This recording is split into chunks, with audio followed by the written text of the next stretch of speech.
आज हम लोग क्या पढ़ने वाले हैं। आज हम लोग का टॉपिक है टाइप्स ऑफ डेमोक्रेसी, यानी लोकतंत्र के प्रकार। अभी तक हमने लोकतंत्र के बारे में बहुत कुछ समझे, संविधानवाद के बारे में समझे, ठीक है। आज देखेंगे कि जरा ये डेमोक्रेसी का जो है वो टाइप कितने तरह का होता है। देखो, अगर इसका हम क्लासिफिकेशन अगर करना चाहेंगे, इसको 3 पार्ट में बांटते हैं। सबसे पहला देखते हैं कि जनता और शासन में जो कनेक्टिविटी है, यानी संपर्क के आधार पर, जनता और शासन के संपर्क के आधार पर अगर बात करें तो लोकतंत्र कितने प्रकार का? 2 प्रकार का। एक होता है प्रत्यक्ष लोकतंत्र और दूसरा क्या होता है? अप्रत्यक्ष लोकतंत्र, यानी कि डायरेक्ट डेमोक्रेसी और इनडायरेक्ट डेमोक्रेसी। इसको हम आराम से बारी बारी करके पढ़ेंगे, ठीक है। नेक्स्ट क्या देखते हैं, अगर हम बात करें विचारधारा के आधार पर, तो विचारधारा के आधार पर भी कितने प्रकार का डेमोक्रेसी होता है? 2 प्रकार का। एक होता है उदारवादी लोकतंत्र, यानी कि लोकतंत्र के एक ऐसा तरीका जो बहुत ही लिबरल लोग तय करते हैं, यानी कि लिबरल लोगों के माध्यम से लोकतंत्र कैसा होता है वो हम समझेंगे। और दूसरा क्या होता है? समाजवादी लोकतंत्र। देखो, आज का जो क्लास का जो हमारा जो टारगेट ये है कि पॉलिटी के जो बेसिक जो टर्म्स होते हैं उसको अच्छे से समझना है, क्योंकि अगर हम इस चीज़ को नहीं समझते हैं तो फिर हमारा जो पॉलिटी जो कि अभी जो जितने सारे जो बना रहे हैं वीडियोज़ वगैरह, वो सब पॉलिटी बेसिक नाम से हम बना रहे हैं।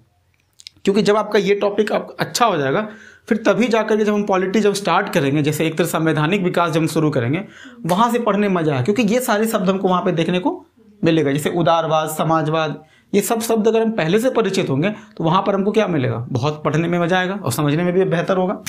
तो इसलिए ये बेसिक का हम चला रहे हैं अभी। और दूसरा बात, जब मेंस का कभी एग्जाम जब होगा तो वहाँ पर ये टॉपिक हमको बहुत फायदा पहुँचाता है, ठीक है। उसके बाद देखते हैं कि राजनीतिक दलों की संख्या के आधार पर, मतलब कई सारे ऐसे भी लोकतांत्रिक देश है जहाँ पर कि पॉलिटिकल पार्टीज, जैसे कहीं पर एक पॉलिटिकल पार्टीज होता है, कहीं पर 2 पॉलिटिकल पार्टीज होती है। और भारत जैसे देश की बात करें तो यहाँ पर पॉलिटिकल पार्टीज बहुत सारे हैं। यहाँ पर तो कांग्रेस है, बीजेपी है, सपा है, बसपा है, जदयू है, दुनिया भर की पार्टीज है। इसको क्या बोलते हैं? बहुदलीय लोकतंत्र। उसके बाद द्विदलीय लोकतंत्र। यहाँ पर क्या है? 2 पार्टीज डेमोक्रेसी की बात करें, इसमें क्या होता है? केवल 2 ही पार्टी होगा। और इसके बाद यहाँ पर जैसे कि अगर ब्रिटेन की बात करें, जैसे वहाँ की लेबर पार्टी और हाउस ऑफ कॉमन्स है ना, तो हाउस ऑफ कॉमन्स और लेबर पार्टी, अगर हम इसकी बात करें तो वो भी क्या है? वहाँ पे 2 ही पार्टी चल रहा है। अमेरिका में भी इसी तरह से चलता है। उसके बाद एक दलीय लोकतंत्र की अगर हम बात करें, जैसे हाउस ऑफ लॉर्ड्स और हाउस ऑफ कॉमन्स, तो वो 2 दल है। अगर हम पार्टीज की बात करेंगे तो वहाँ पर भी क्या है? पार्टीज बहुत ज़्यादा वहाँ पे नहीं है, ठीक है। एक दलीय लोकतंत्र में क्या हो, जैसे चाइना सब की बात करें, वहाँ पर क्या होता है? लगभग आमतौर पर एक ही दल चलता है, एक पार्टी है, एक ही दल रहेगा, उसी से आपका जो है चुनाव होगा। तो ज़्यादा पार्टी वहाँ पे नहीं चलता है। तो ये इसको आराम से एक करके पढ़ेंगे, इसके ऐसा होने की वजह से क्या फ़ायदे हैं और हमारे क्या नुकसान है। तो ठीक है, इसको पहले मिटाते हैं, और मिटाने के बाद पहले इसको समझते हैं कि डायरेक्ट डेमोक्रेसी क्या होता है और इनडायरेक्ट डेमोक्रेसी क्या होता है, ठीक है। अभी हम बात करते हैं प्रत्यक्ष लोकतंत्र और अप्रत्यक्ष लोकतंत्र, यानी कि डायरेक्ट डेमोक्रेसी और इनडायरेक्ट डेमोक्रेसी। देखो, डायरेक्ट डेमोक्रेसी का मतलब क्या होता है कि लोकतंत्र यानी कि जनता का शासन होगा, लेकिन वो किस तरीके से होगा? प्रत्यक्ष तरीके से होगा। यानी कि सरकार जो यहाँ बनाते हैं हम लोग, वो कैसे बनाते हैं? प्रत्यक्ष तरीके से। और जब सरकार हम अप्रत्यक्ष तरीके से चुनते हैं, उसको क्या बोलते हैं? अप्रत्यक्ष लोकतंत्र। यानी देखो, इसी को अप्रत्यक्ष लोकतंत्र को ही अगर दूसरा नाम अगर कहा जाए, उसको क्या बोलते हैं? प्रतिनिधि लोकतंत्र। प्रतिनिधि का मतलब क्या होता है? रिप्रेजेंटेटिव डेमोक्रेसी का मतलब होता है कि जब हम सरकार का चुनाव जो है अपने प्रतिनिधि के माध्यम से चुनते हैं, जस्ट लाइक एक मीडिएटर की तरह समझो। ऐसे समझो, मान लो कि किसी भूभाग में बहुत सारे लोग हैं, यहाँ पे बहुत सारे लोग हैं, जनसंख्या बहुत सारे लोग हैं। अब इनमें से मान लो किसी एक व्यक्ति को हमको सरकार बनाना है, एक व्यक्ति को क्या बनाना है? सरकार बनाना है। तो अब मान लो ये देश जो है काफ़ी छोटा देश, अगर छोटा देश होता, मान लो ये देश कैसा होता? छोटा देश, जस्ट लाइक स्विट्जरलैंड की तरह अगर होता, तो अगर हम बात कर, अभी पहले इसको ही बता देते हैं, अप्रत्यक्ष वाला ही बता देते हैं, फिर हम प्रत्यक्ष बताएंगे, ठीक है। तो जैसे कि अगर ये मान लो कि ये छोटा देश होता, तब तो सीधा सरकार चुन लेते, सब लोग अपना अपना वोट देते और आराम से एक आदमी क्या बन जाता? सरकार बन जाता। लेकिन जब यही देश जब ज़्यादा बड़ा हो जाता है, देश काफ़ी बड़ा हो, जैसे भारत और चाइना जैसे देश की बात करें, रसिया की बात करें, और अमेरिका में भी, क्योंकि यहाँ पर क्या जनसंख्या बहुत ज़्यादा है, तो ऐसे में क्या करते हैं? किसी एक व्यक्ति को जो सरकार हम बनाते हैं, वो कैसे बनाएंगे? समझो, इसी में से कुछ लोगों को हम क्या बना देंगे? प्रतिनिधि बना देंगे। प्रतिनिधि मतलब क्या? इतने सारे जनसंख्याओं को हम क्या करेंगे? अलग अलग हिस्सों में बांट देंगे। मान लो ये जनसंख्या इतना बड़ा था, मान लो ये क्षेत्र इतना बड़ा था, इस क्षेत्र को क्या करेंगे, कई हिस्सों में बांट देंगे। कितना क्षेत्र हो गया, 1 2 3 4 5 6 7 8 क्षेत्र हो गया ना। अब इसमें क्या करेंगे, हर एक एक क्षेत्र से एक एक व्यक्ति क्या चुनेंगे हम लोग, प्रतिनिधि के रूप में चुनेंगे। जैसे इस मान लो कि यहाँ पर भी बहुत सारे लोग रहते होंगे, यहाँ भी बहुत सारे लोग रहते होंगे, अलग अलग क्षेत्र में बहुत सारे लोग रहते होंगे। मान लो कि इस क्षेत्र का जनसंख्या 10 लाख है, सब जगह मान लो 10-10 लाख करीबन करीबन होगा। तो जनसंख्या के आधार पर भारत में लोकसभा का भी तो विभाजन किया गया है, हर एक 10-10 लाख के पे जो है एक जो लोकसभा क्षेत्र का निर्माण किया गया। अब यहाँ पे 10 लाख के जनसंख्या पर कोई एक व्यक्ति क्या बनेगा, कोई एक व्यक्ति क्या बनेगा, प्रतिनिधि बनेगा। क्या बनेगा, प्रतिनिधि बनेगा। उसको क्या बोलते हैं, प्रतिनिधि। इसी तरह से अलग अलग जगह पर अलग अलग एक एक प्रतिनिधि आएगा। तो 8 जगह से कितने प्रतिनिधि आ जाएंगे, 8 प्रतिनिधि आएंगे ना। अब ये 8 प्रतिनिधि मिल करके किसी एक व्यक्ति को क्या बनाएगा, सरकार। देखो अब अगर सोचने वाली बात है कि अगर हम सारे लोगों को एक साथ शामिल कर देते तो दिक्कत ना होता। पहले तो राय ही नहीं रख पाते कि भाई इसमें से सरकार किसको बनाना है। तो जब हम कोई काम, जब सरकार, हम अपने प्रतिनिधियों के माध्यम से, हम जैसे कि अलग अलग क्षेत्र में कोई ना कोई व्यक्ति तो पॉपुलर होता ही है, और वही व्यक्ति क्या बन जाता है, नेता वहाँ का। और जब वो व्यक्ति हमारे प्रतिनिधि के रूप में शामिल होते हैं, जब वो प्रतिनिधि के रूप में, जैसे मान लो कि लोकसभा का सीट जब होता है ना, लोकसभा का जब चुनाव होता है, तो जब ये व्यक्ति का चुनाव होगा और अगर ये व्यक्ति जीतेगा तो जीत करके वहाँ आगे बढ़ेगा। अब उसी में से कोई एक व्यक्ति क्या बन जाएगा, सरकार। तो हम यहाँ पर क्या देखें, सरकार क्या हम डायरेक्ट बना रहे हैं, नहीं, सरकार हम डायरेक्ट नहीं चुन रहे। हम डायरेक्ट किसको चुन रहे थे, अपने अपने। हर एक अलग अलग 10-10 लाख के जनसंख्या से क्या होगा, एक एक अलग अलग प्रतिनिधि आएगा और वो प्रतिनिधि आपस में मिलकर के क्या बनाएगा, सरकार बनाएगा। अब बात समझ में आए, इसलिए इसको क्या बोलते हैं, प्रतिनिधि लोकतंत्र। और इसी को क्या बोलते हैं, अप्रत्यक्ष लोकतंत्र। अच्छा, अप्रत्यक्ष लोकतंत्र में हम लोग और भी एक चीज देखें, ये कहाँ पर ज्यादा सक्सेसफुल है, वैसे जगह, वैसा क्षेत्र जहां का पॉपुलेशन बहुत ज्यादा हो। एक ऐसा देश जहां पर पॉपुलेशन क्या हो, ज्यादा हो, जहां का भूगोल, ज्योग्राफिकल एरिया भी बहुत बड़ा हो, ज्योग्राफिकल एरिया ये भी बड़ा हो, भूभाग बहुत बड़ा हो। उसके बाद क्या, ऐसे क्षेत्र जहां पर विविधता ज्यादा हो, ऐसे क्षेत्र जहां पर डाइवर्सिटी, विविधता ज्यादा का मतलब क्या हुआ, जहां पर अलग अलग जाति, अलग अलग धर्म के लोग रहते हैं। तो ऐसे में एक एक प्रतिनिधि तो चाहिए ना वहां से, जो अलग अलग जाति का प्रतिनिधित्व करता हो। भारत में ऐसा करते हैं ना कि SC ST से अलग प्रतिनिधित्व देते हैं, OBC से अलग देते हैं, समझ लो ना। ये प्रतिनिधित्व ऐसा क्यों देते हैं, ताकि भारत में ये देखे कि जितने भी प्रतिनिधि यहाँ पे से चुन के आते हैं वो सब अपने अपने अलग अलग जाति धर्म से मिलकर के। इससे ये फायदा होता है कि ऐसा कोई कानून ही नहीं बना पाएगी सरकार जो किसी खास वर्ग के साथ भेदभाव करता हो।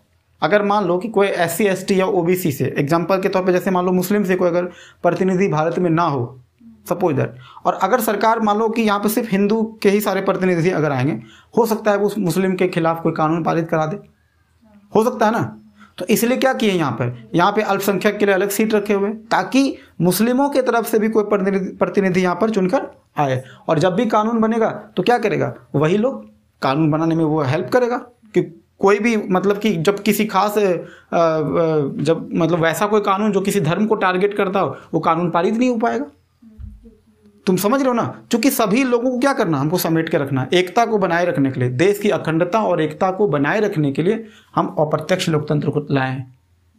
क्योंकि ये छोटा देश नहीं है। अगर हम भारत की बात करें या चीन की बात करें, ये छोटा देश नहीं, यहाँ पे जनसंख्या बहुत ज़्यादा है। और ऐसे में जनसंख्या ज़्यादा होने की वजह से क्या होगा, हम सरकार बनाना बहुत मुश्किल हो जाता है। क्योंकि अलग अलग लोगों से अगर राय मांगेंगे कि भाई आपके नज़र में कौन बेहतर है, तो फिर बहुत दिक्कत होगा, तो सरकार बनाने में बहुत दिक्कत हो जाएगा।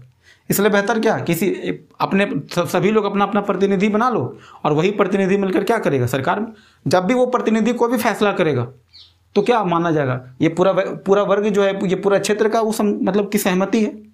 अगर ये व्यक्ति यहाँ पर, जो व्यक्ति 10 लाख में से एक व्यक्ति जो चुनकर आया, अगर ये कोई भी कानून अगर बनाता है या फिर कोई कानून बनाने में ये हेल्प भी करता है सरकार का, तो हो सकता है हम लोग ये मान के चलेंगे ना कि इस क्षेत्र के लोगों की सहमति है। अगर ये कुछ भी बोलेगा ना, समझो ये व्यक्ति कुछ भी बोलेगा तो ये माना जाएगा ये पूरा क्षेत्र जो जनता है वो जनता की आवाज को रिप्रेजेंट कर रहा है।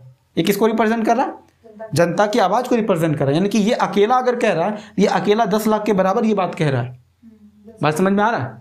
क्योंकि अगर ये 10 लाख को बोलने दोगे तो 10 लाख से राय लेने में ही पूरा साल निकल जाएगा, तो कोई कानून बना पाएंगे नहीं, इसलिए अलग अलग क्षेत्र को हम क्या करते हैं, बांटते हैं। समझ में आया? और जहाँ पर की पॉपुलेशन ज़्यादा हो, जहाँ पर की जोग्राफिकल लोकेशन ज़्यादा हो, जहाँ का डाइवर्सिटी ज़्यादा हो, और ऐसे क्षेत्र में ये डायरेक्ट इनडायरेक्ट डेमोक्रेसी क्या है, बहुत ही अच्छा चीज़ है। और ये भारत के परिप्रेक्ष्य की भी बात करें तो यहाँ पर इसी तरह से चलता है। तो यहाँ पर कैसा चलता है, प्रतिनिधि लोकतंत्र। समझ में आ गया? अब अगर हम बात करें प्रत्यक्ष लोकतंत्र, डायरेक्ट डेमोक्रेसी, सीधा सीधा सरकार को चुनना है। अगर हम प्राचीन यूनान की बात करें, प्राचीन यूनान की अगर हम बात करें तो वहां पर भी क्या होता है, पुराने समय की बात, जब हड़प्पा काल के टाइम की बात कर रहे हैं, उस समय भी लोग बहुमत के आधार पर निर्णय लेते थे। बहुमत का मतलब क्या होता है कि जैसे मान लो 100 आदमी बैठा हुआ है और उसमें से कोई फैसला अगर करना हो तो 51 लोग अगर हाथ खड़ा कर रहा है, इसका मतलब वो चीज़ क्या बन जाएगा, कानून बन जाएगा। तो बहुमत का मतलब क्या, 50% से ज़्यादा। अगर ज़्यादा से ज़्यादा लोग अगर कोई चीज़ कह रहा है तो वो चीज़ क्या, उसी आधार पर निर्णय होगा। ध्यान देना, उस समय दास लोग इसमें शामिल नहीं होते थे, क्योंकि दासों को व्यक्ति का दर्जा ही नहीं मिला था, उसको तो व्यक्ति माना ही नहीं जाता था। बोलता ये जो दास है इसका तो कोई वैल्यू नहीं है, इसको तो कभी भी खरीदो बेचो कोई फर्क नहीं पड़ता है। ना दासों को महत्व था और ना ही महिलाएं, दास ही नहीं महिला भी इसमें निर्णय लेने का जो वहाँ जो वोटिंग होता था, जो आपस में मिलकर जो फैसला होता था, महिलाओं और दासों को उसमें शामिल नहीं किया जाता था। प्राचीन यूनान की बात करें, और मजे की बात तो ये है कि जो न्यायपालिका का भी जो निर्णय होता था वो भी बहुमत के आधार पर, कि मतलब बहुमत जो कहेगा न्यायपालिका उसी हिसाब से फैसला सुनाएगा। मतलब समाज का जो कानून है उसके बियॉन्ड वो न्यायपालिका भी नहीं चलेगा। ठीक है। उसके बाद अगर हम बात करें वर्तमान संदर्भ की, तो पुराने समय की बात बोले, अगर हम करेंट टाइम की बात करें, जैसे स्विट्जरलैंड छोटा सा मासूम सा बड़ा प्यारा सा देश है और काफ़ी रिच भी कंट्री है वो, क्योंकि वहाँ पे पर कैपिटा इनकम, वहाँ के लोगों की इनकम बहुत अच्छी है, बहुत अमीर अमीर लोग रहते हैं वहाँ पे। वहाँ पर 2 सिस्टम चलता है, एक को कहते हैं पहल, ये वर्ड एकदम पकड़ लो अच्छे से क्योंकि बार बार यूज होने वाला है। इसको क्या बोलते हैं, पहल, जिसको क्या बोलते हैं, इनिशिएटिव। और दूसरा बोलते हैं जनमत संग्रह, जिसको कि रिफरेंडम भी कहते हैं, शायद मेरे ख्याल से रिफरेंडम ही कहते होंगे इसको, जनमत संग्रह को, हाँ रिफरेंडम ही कहते हैं। इसको क्या बोलते हैं, इसको इंग्लिश में कहते हैं रिफरेंडम, या परिप्रेक्षा भी बोलते हैं इसको, इसमें परिप्रेक्षा, जनमत संग्रह को। सबसे पहले देखो, ये दोनों तरीका क्या है, लोगों से राय लेने का तरीका है। जब भी वहां पे कोई कानून वगैरह बनता है ना, इसी 2 तरीके से कानून बनता है वहां पे। आखिर स्विट्जरलैंड में कैसे शासन होगा वहां पर कौन तय करता है, जनता डायरेक्ट तय करती है। वहां पर कोई इस तरह का व्यक्ति मतलब कि प्रतिनिधि नहीं चाहिए उसको। वहां क्या होता है, डायरेक्ट वो आदमी क्या करेगा, फैसला करेगा, मतलब कि वहां के लोग ही मिलकर के तय कर लेते हैं आपस में कि क्या करना है। तो देखो क्या होता है वहां पे, सबसे पहले समझो पहल क्या होता है, इसको इनिशिएटिव कहते हैं। देखो, जब भी स्विट्जरलैंड में कोई नया कानून अगर बनाना हो तो क्या करते हैं, अगर उस नया कानून जो बना, जो ड्राफ्ट जो पेज होता है जिसको कि बिल कहते हैं, अगर उस पर 50,000 व्यक्ति अगर सिग्नेचर कर देता है तो वो क्या बन जाएगा, कानून बन जाएगा। यानी कि वहां पर नया कानून लाने के लिए कम से कम कितने लोगों का हस्ताक्षर चाहिए, 50,000 लोग अगर बोल दिए ना, कहा भाई ये कानून देश में लाना है, तो कानून क्या हो जाएगा, आ जाएगा वहां पर किसी अलग से सांसद का जरूरत नहीं है। जैसे भारत में तो सांसद चाहिए, वो सांसद क्या है, दरअसल वो हमारा प्रतिनिधि है, जो अलग अलग क्षेत्र से, इस तरह से अलग अलग क्षेत्र से जो निकल के जो आया है प्रतिनिधि, वही सांसद कहलाया ना। क्या अगर हम राज्य के स्तर पे बात करें तो उसी को क्या बोलते हैं, उसी को एमएलए कहते हैं, इसको विधायक बोलते हैं हम लोग। तो राज्यों के स्तर पर भी होता है और देश के स्तर पर भी होता है। अब समझो, अब नए कानून के लिए स्विट्जरलैंड में कितना लोगों का सिग्नेचर चाहिए, 50,000 सिग्नेचर चाहिए। और अगर आपको संविधान में संशोधन करना हो, जैसे कोई कानून ऑलरेडी पहले से आ चुका है और उसमें हम कुछ सुधार करना चाहते हैं, जिसको कि हम लोग संविधान संशोधन कहते हैं, तो उसके लिए कम से कम आपको 1 लाख लोगों का सिग्नेचर होना चाहिए, तभी जाकर के आपका संविधान में संशोधन हो सकता है। क्योंकि देखो, संविधान संशोधन अपने आप में बहुत बड़ी बात होती है। जैसे भारत में भी जब संविधान संशोधन होती है तो क्या होती है, उसमें लोकसभा और राज्यसभा दोनों मिलकर के तय करते हैं, तभी ना फैसला होता है। तो वहां पर जो है संविधान संशोधन थोड़ा सा चूंकि एक बड़ा स्टेप माना जाता है, इसलिए वहां पर कितने लोगों का सिग्नेचर चाहिए, 1 लाख लोगों का। जबकि नया कानून लाने के लिए कितना चाहिए, 50,000। तो ये था वहां पर स्विट्जरलैंड में इनिशिएटिव, यानी कि पहल समझते हो, मतलब जब व्यक्ति खुद पहल करे अपने से, जब व्यक्ति खुद निर्णय ले अपने से, उसको क्या बोलते हैं, पहल। नेक्स्ट क्या देखते हैं, अगला जनमत संग्रह। ये देखो क्या होता है, रेफरेंडम, नाम से ही समझ में आ रहा है। जनमत संग्रह, जब सरकार को कोई भी बड़ा फैसला लेना होता है और सरकार डरती है कि भाई ये फैसला लेने से पता नहीं क्या होगा, सही है कि गलत है पता नहीं, तो ऐसे में कई बार लोग होते हैं इनके पूछते हैं, जरा सबसे राय पूछते हैं। राय मत समझो ना, सबसे मतलब एक तरह समझो कि वो राय मांग रहे हैं कि आपका क्या अपना ओपिनियन है, मतलब पब्लिक ओपिनियन एक से समझो। तो जब भी वहां पर सरकार कोई महत्वपूर्ण निर्णय पे जब जनता का ओपिनियन लेता है, जनता की राय लेता है कि हाँ आप क्या कहते हैं इस मामले में, चूंकि छोटा सा देश है तो जनता को राय देने में ज़्यादा टाइम लगेगा, चूंकि जनसंख्या कम है। एक दिन में जनता अपना अपना ओपिनियन दे देगा कि हाँ इस चीज़ पे कानून बनना चाहिए या फिर नहीं बनना चाहिए। तो समझ में आ रहा है। तो कई बार वहां पे डायरेक्ट कानून ऐसे भी बन जाता है, सीधा पब्लिक ओपिनियन के लिए छोड़ देता है और ऑप्शन दे देता है यस और नो। जैसे मान लो स्विट्जरलैंड में अगर बोलेगा कि रेप पर कानून बनाना चाहते हैं कि वहां पे मृत्युदंड मिलना चाहिए, अगर वहां की सरकार चाहती है, तो क्या आप चाहते हैं, do you agree this law, yes या नो? अब सब लोगों को अपना अपने फोन पे आ गया, क्योंकि अमीर देश है वहां पे तो दिक्कत भी नहीं है। अब पब्लिक अपना ओपिनियन कैसे देगा, यस या नो दे देगा। अगर फिर जब सर्वे होगा, जब वो देखेगा कि हाँ मैक्सिमम लोग क्या चाहते हैं, उसी हिसाब से वहां पे कानून बन जाएगा। तो वहां पे कानून बनाना कितना ईजी है, सिंपल तरीके, जैसे घर में 4-5 लोग मिलकर के कोई चीज फैसला कर लेते हैं आसानी से, तो उसको तो डायरेक्ट डेमोक्रेसी कहते हैं ना। जैसे आज घर में खाना क्या बनेगा इस पर अगर फैसला लेना हो तो कितना इजीली तरीके से ले लेते हैं, समझ रहे हो। जैसे गांव में कोई बड़ा डिसीजन अगर लेना हो, वो गांव में मान लो कहीं पे पुल बन रहा है या फिर कहीं पे गांव में स्कूल वगैरह बन रहा है, तो जैसे गांव तो छोटा स्तर पे, वहां पे डायरेक्टली लोग सबसे पूछ लेंगे।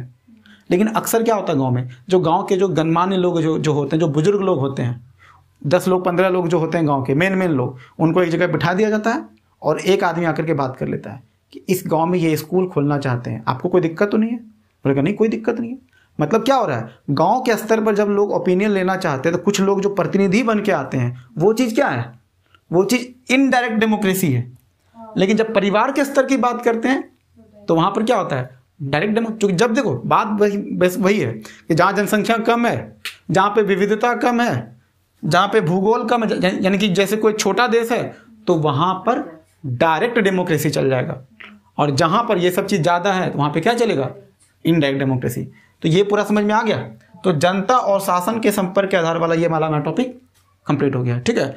अब जरा सा हम लोग देखते हैं कि उदारवादी या फिर समाजवादी लोकतंत्र क्या होता है। इसको मिटाते हैं, उसके बाद हम वो बताते हैं।